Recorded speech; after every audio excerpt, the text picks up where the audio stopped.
Hello everybody, welcome back to my channel. Um I wanted to get a few things out of the way. I first off wanted to say that videos may be coming out a little slower because it is football season and I have dance to worry about, I guess. And I have a lot of college courses that I'm taking and a lot of work that I'm very behind on currently. So yeah, I will still be writing. I'll always still be writing, but it just might come out slower because of the editing process. So like literally I had this video done for so long, but I just took so long to actually edit it. I don't know why. But yeah, second thing, whatchamacallit? Sorry. Second thing is this video has a few dirty jokes in it, so it makes you uncomfortable. Skip them because they're very obvious when they're about to pop up, I think. But yeah, next video that's coming out is the Kali Iwaizumi. That should be out maybe end of this week if I have time to edit. But yeah, that's all these announcements I have, I think. Enjoy. Idea what you're talking about, but It had been a month. A month since Atsumu given Sakusa that folded scrap of paper with a grin too smug for his own good. A month of Osamu's phone calls in the evenings, speakerphone on the counter while Sakusa sat nearby, the twins bickering like they were breathing in oxygen. Drop dead, shut up, eat shit. Those were the only words Sakusa had managed to deliver to Atsumu, second-hand insults lobbed through Osamu, and even then, it always felt like too much. The paper hadn't lasted long. At first, he kept it in his desk drawer, shoved under his textbooks, as if that would keep it harmless. But every time he opened the drawer, every time he saw that stupid handwriting, there was an itch in his chest pull. His fingers twitched with the urge to type it in, save it, just in case. Eventually he crumpled it and tossed it in the trash, and then tossed the trash bag outside his dorm building, because if it stayed in his room he would have dug it back out. He knew himself well enough to know that much. And yet, even without the number, Atsumu had a way of showing up. Now, weeks after he had thrown away the cursed piece of paper, Sakusa sat curled up on the couch in the common room, knees pulled to his chest, arms wrapped tight around them. It was quiet except for the low hum of the vending machine and the sound of Aaron's voice beside him. I think I'll grab the new Mizunos when my pair wears down. Aaron said, arms stretched lazily across the back of the couch, tone easy. Heard they've got better cushioning in the soles. Good for sprinting and all. Sakusa hummed, resting his chin on his knees. Sakusa, I think it depends on the model. Half of them fall apart if you push too hard. I'd rather stick with what I know. You say that every time they release something new. Aaron teased. Because it's true every time. Sakusa muttered almost embarrassingly, lips twitching despite himself. Aaron's gaze flicked away from him then, and when Sakusa followed it, he caught the trace of a smile tugging at Aaron's mouth. A smile he knew too well, one that meant trouble was coming. Just the guy I was wanting to see. Sakusa closed his eyes and exhaled, long and tight, before cracking them open again. Of course. What do you want? He asked flatly, not bothering to turn. There was movement behind him, and then a presence that was too close. Hands braced against the back of the couch leaning down, Atsumu's breath ghosting warm against his cheek. Sakusa forced his face to remain carefully blank, even as every nerve in him screamed at the proximity. I was wondering why I never got a call. Or a text. Atsumu drawled. His voice was low, teasing with just enough bite to make Sakusa's stomach twist. I lost it. Silence, then a soft huff of air. When Sakusa finally let himself glance sideways, Atsumu was smirking and exhaling through his nose in a quiet laugh. Bullshit. He murmured, just for Sakusa to hear, before straightening up. Sakusa's was just getting used to his presence, but Atsumu had already moved, stepping around to Aaron. In one easy motion he wrapped his arms around Aaron's shoulders from behind, pressed a quick, exaggerated kiss to his cheek. How are ya? Aaron shook his head, smiling like this was routine, which maybe it was. I'm fine. Was actually just about to head up to my room. His eyes slid back to Sakusa then, and Sakusa felt the weight of the look immediately. Wide eyes, silent plea, a desperate don't you dare. Aaron's lips twitched, laughing through his nose, then pushed himself to his feet. Let's hang tomorrow if you're still around. Atsumu pouted, arms clinging around him tighter. Already ditching me? You'll survive. Aaron said simply, prying Atsumu off him with practiced ease. By then. Atsumu said, fluttering his fingers, his grin didn't falter. Aaron ruffled Sakusa's curls on his way out, a quiet apology buried in the gesture. Sakusa glared after him, but it didn't matter. Seconds later, the common room door clicked shut, and the silence that followed was heavy. Atsumu didn't waste time. He plopped down onto the couch right beside Sakusa. He leaned back casually, draping one arm over the back of the couch, almost around Sakusa. So? Atsumu said lightly, tilting his head to glance at him. What are your plans today, Omi? Sakusa gave him a side eye sharp enough to cut. Atsumu groaned dramatically, dropping his head back against the couch cushion. Indulge me, please. Sakusa exhaled, long-suffering. Studying, sleeping, then more studying. You need to get your head out of those books and into the world. Atsumu said, pointing a finger at him like he'd just delivered wisdom. Let me take you out. Sakusa scoffed, rolling his eyes. I'm okay. Thanks. Simon. Atsumu leaned forward, pressing his palms together like he was begging. I'm craving Fro-yo, and I wanna enjoy it with somebody. Sakusa's brows knit together. Fro-yo. He pronounced it harshly, like it offended him. The hell is that? The change on Atsumu's face was instant. His relaxed grin faltered into something close to horror. What? Sakusa said, irritated by the reaction. You don't know what Fro-yo is? Atsumu said, his voice almost scandalized. Frozen yogurt? The Fro-yo episode from Liv and Maddie? Sakusa lifted a shoulder, tightening his lips. Wow. Atsumu whispered, so soft it almost wasn't for Sakusa at all. Then, louder. You're coming with me? Sakusa shook his head immediately. Atsumu nodded, unwavering. No. Yes. Atsumu stood up in front of him, reached down, and tugged at Sakusa's arms until his knees uncurled. I'm literally in sweatpants. Sakusa deadpanned, half a step behind just to stop the pulling. That's alright. It ain't anywhere fancy. Atsumu said, one hand sliding to the small of Sakusa's back to guide him. The contact burned through the thin fabric of his long-sleeve shirt, but before Sakusa could snap, they were already walking toward the elevator. Atsumu's hand stayed there firm, too casual to be casual. In the elevator, it slid lower, fingertips pressing into his hip. Sakusa's hand shot out, gripping Atsumu's wrist hard enough to stop the motion, shoving it away. Watch it, Hansi. This isn't a date. Atsumu chuckled, sliding his hands into his pockets. Course no. The smile on his face said otherwise.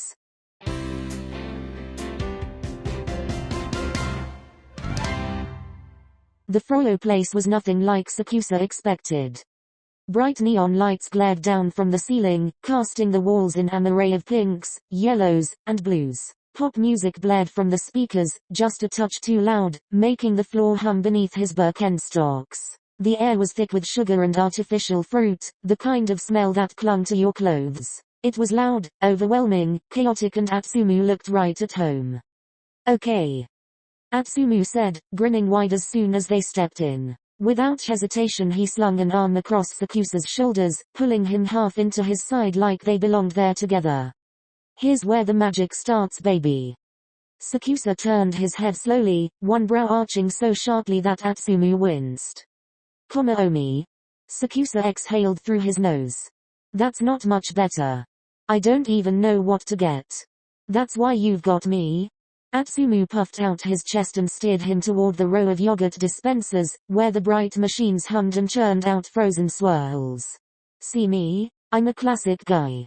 He reached for the stack of cups and grabbed the biggest one available and started filling it with practiced ease. Atsumu, I'm usually always a white chocolate kinda guy. Atsumu continued, keeping one hand steady on the lever. He glanced over his shoulder, his eyes met Sakusa's. A beat passed, longer than necessary, and Atsumu's lips pulled into a smile before he looked back down. But on rare occasions, it's cheesecake. Or vanilla. Sakusa blinked at him unimpressed, but his pulse thudded annoyingly in his ears.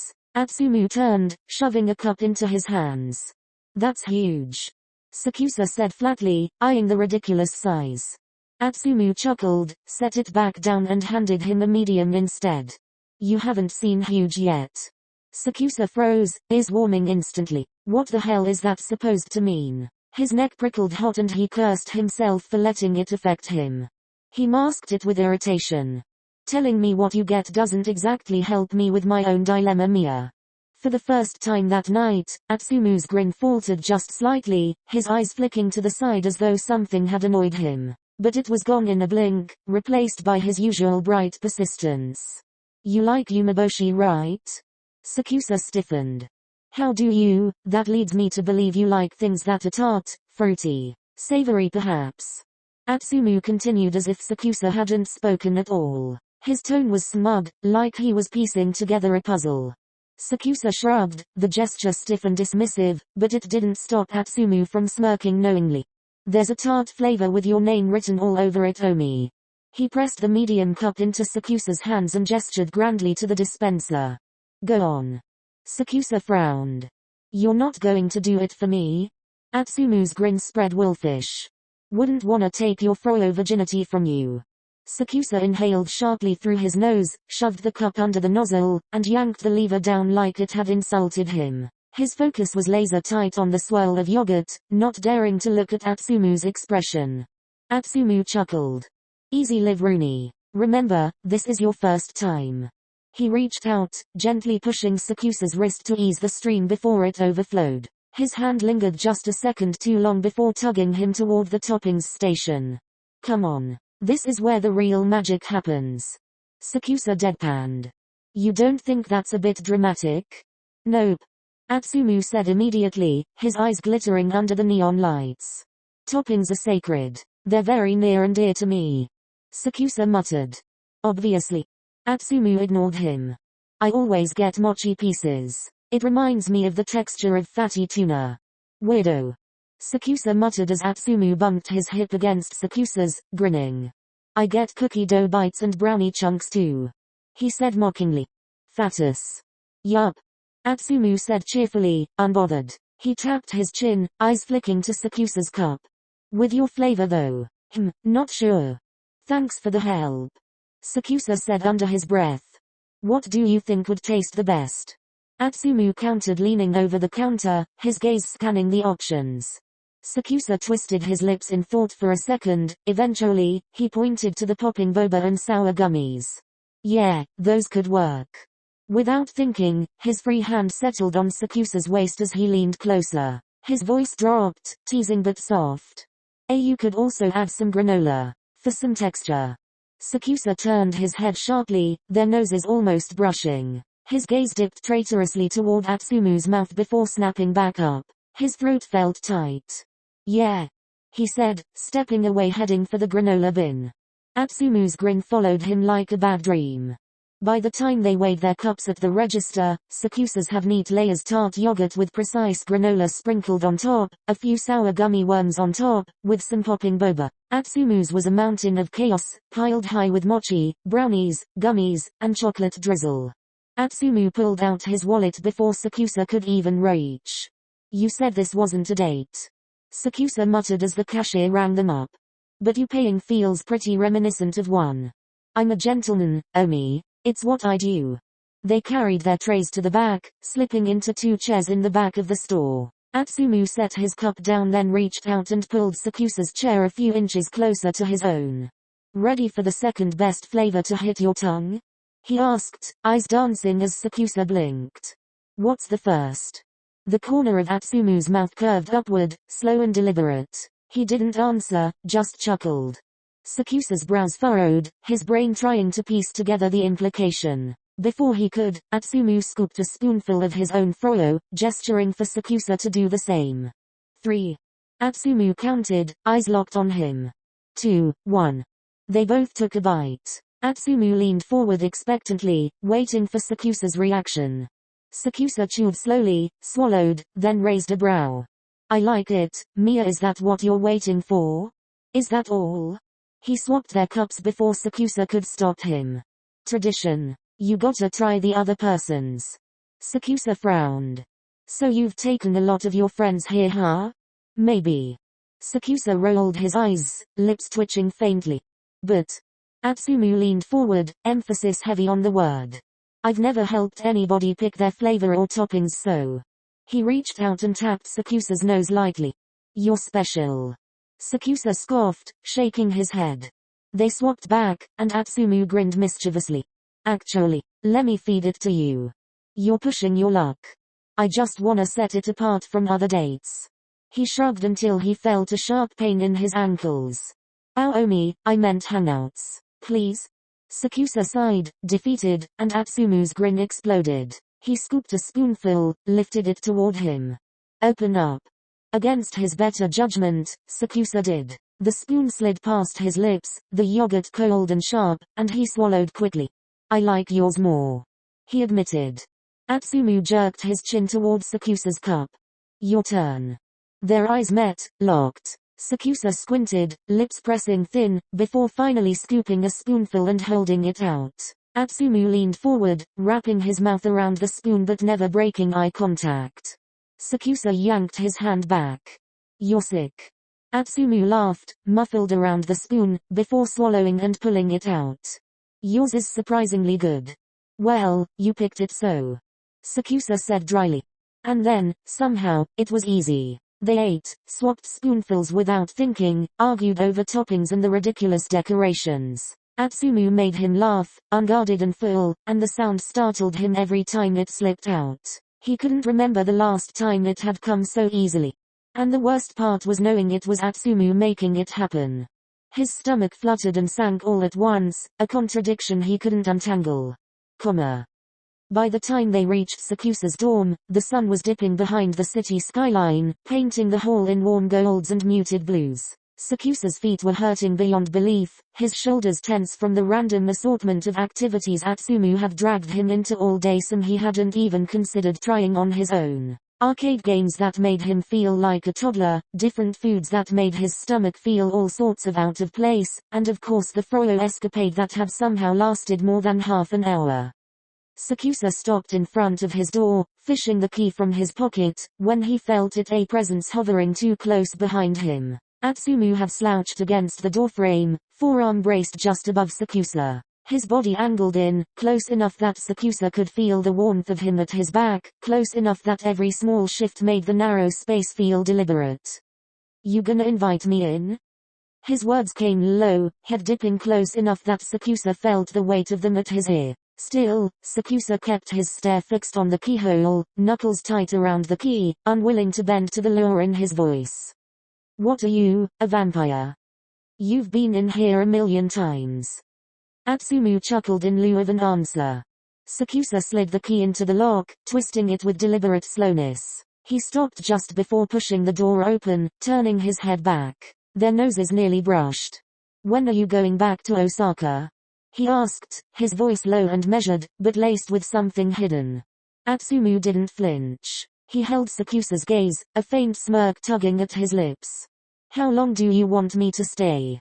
Sakusa's eyes narrowed, a flicker of something, frustration, desire, maybe both crossing his face. The silence stretched, thick and heavy, charged enough to make their hearts race. Finally, with a slow exhale he rolled his eyes, shook his head as if to clear it, and pushed the door open. And froze. Osamu and Suna were on the bed, tangled up, lips pressed together as if they hadn't noticed the world outside their bubble. Sakusa's shoulders tensed, and he cleared his throat making a face. Sorry. He said, his voice too loud in the silence. We should probably enforce the sock rule. Osamu pulled back slightly, laughing with a messy hair and smile charm. Suna sighed dramatically, falling back onto one of Osamu's pillow with his arm landing on his stomach. Where were you?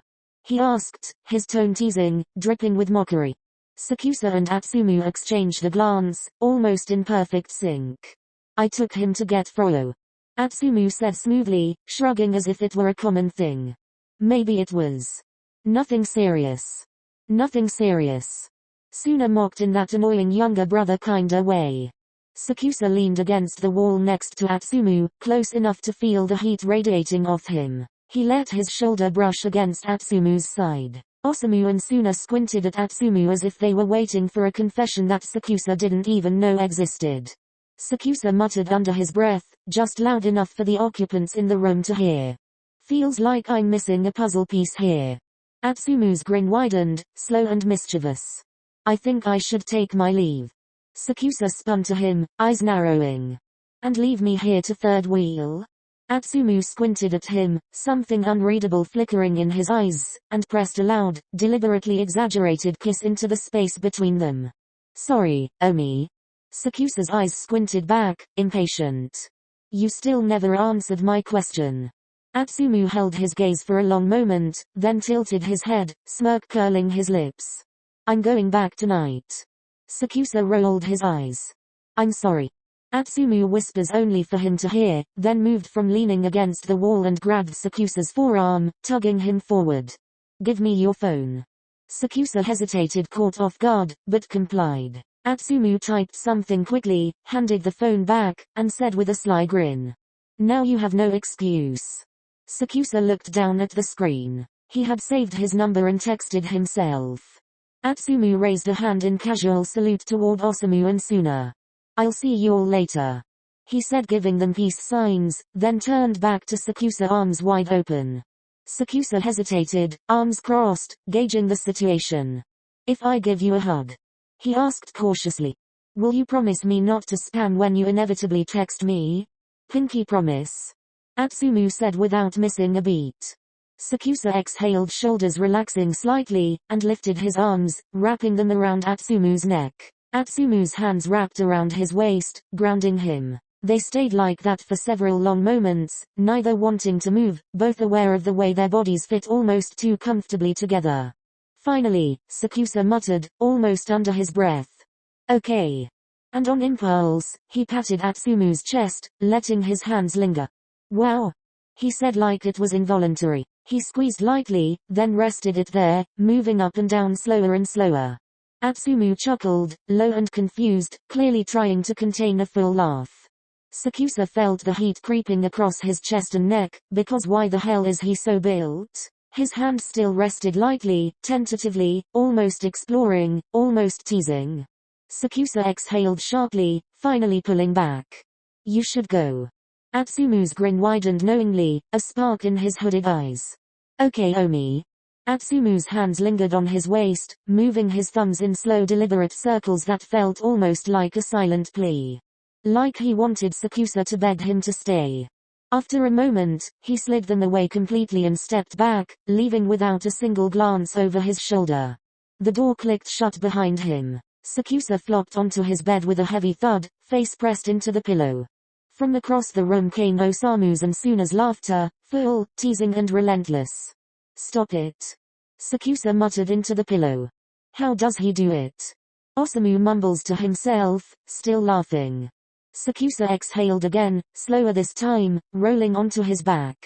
I wish I knew. He said, staring at the ceiling, heart still racing, hands tangled in the sheets. And though he didn't want to admit it, part of him missed the warmth of Atsuma's hands already. Bonus. How to make Sakusa stop talking about Atsumu. Guys, I think I'm done. Another Atsumu talk. Please cousin, support me just this once. What happened, Kyumi? Do enlighten us. He strong-armed me into a hangout. You can say date, you know. You finally gonna admit you're in love? Honestly, yeah. I'm kidding. I'm in like. He's so alluring, I can't stop thinking about him. I hate it. What else about him do you like? He makes me feel a way nobody else ever has and it's infuriating. And I don't know. I can't tell if I'm being played with right now, but it's getting worse. What's getting worse? My feelings for this man Titsuro. Did I ever tell you guys what his brother told me? No. He basically said that every time he brings a friend around, Atsumu gets with them and then it recycles. Run fast and far. Lumfu. I'm literally just the next victim. I'm crying. I don't know what to do, I don't know how to feel. Well, I say you still go after that because you don't know how it'll go. He kept putting his hands on my waist. I had to get that out there. How did that make you feel? How Bakutus acting right now? Tingly. Go on another date with him. Don't. Who's to say it won't end the same as the other people he's played? He's probably just playing the same tricks on you. That's what I was thinking, but it doesn't exactly feel nice to hear. But you like him. Maybe I'm not in the mood to get my heart broken, Bakuto. Maybe you won't, but I think you should keep arm's length on the guy. He's like a black hole, it's literally impossible. What if he really likes you and you just throw it away because of his past? You ever heard the saying we are the sum of our experiences? You ever heard the saying every saint has a past, and every sinner has a future? How do you know that? What do I look like to you? I don't know what to do. Well, I don't think you've spoken this much since you've met him. That's a good sign. Is it? Just be careful, Kyo, I don't wanna see you hurt. Do you all talk if he's not at your dorm? Usually no. But he put his number in my phone. Just don't text him. He texted himself from my number. This guy's persistent, huh? All you do is react, add some substance to the conversation. I personally think that you should keep being his friend, but don't let him think that anything else will conspire. But I need that. Well, Kyumi, what do you want us to say? Kyumi, you should fall in love with him and live happily ever after with his muscular body. I say this option. How about Kyumi, you should be realistic and realize once a player always a player.